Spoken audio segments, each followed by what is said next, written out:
Lionel Messi వచ్చాడు, messy messy messy అని తెగ ఎగబడుతున్నారు అనమాట. అండ్ మన రేవంత్ రెడ్డి గారు కూడా తెగ యూనిఫామ్ వేసుకుని ప్రాక్టీస్ చేస్తున్నారు. Every state is like super excited అనమాట. ఈ మెస్సీ బయట కంట్రీ నుంచి వచ్చే ఒక ఫుట్బాలర్ కి 150 కోట్లు మొత్తం మనోళ్ళ ప్రిపరేషన్లు వీటికి వాటికి అండ్ టికెట్లు షేక్ అండ్ వేయడానికి 10 లక్షల రూపాయల దాకా పెట్టారనమాట. ఎందుకు ఇదంతా?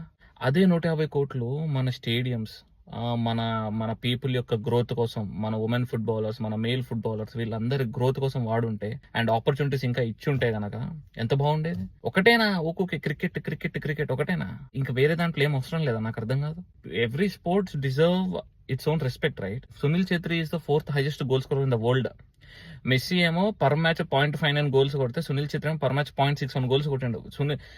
ఆపర్చునిటీస్ ఎక్కువ ఉంటే మెస్సీ కంటే పెద్దోడు అయ్యేటోడు సునీల్ ఛెత్రి. కానీ తెలిసిందే మన ఇండియన్ పాలిటిక్స్ అంటే ఎందుకు అంటే పొలిటీషియన్స్ సపోర్ట్ చేయాలా? What is wrong here? Messi is a global icon. Okay, Revanth Reddy ఎందుకు ఆడాలి అసలు? అంటే ఆయనకు స్పోర్ట్స్ అంటే ఇష్టం కాబట్టి. సునీల్ ఛెత్రి వీళ్ళందరూ ఎందుకు ఆడలేదు మరి? ఎందుకు ఆడట్లేదు? వాళ్ళు కదా ఆడాల్సిందే మెయిన్లీ. ఫుట్బాల్ అంటే పెద్దగా తెలియదు నాకు చికాకు లేస్తుంది. ఇక ఫుట్బాలర్స్కి మెంటల్ లేస్తూ ఉంటుంది ఫుట్బాల్ ఫ్యాన్స్కి.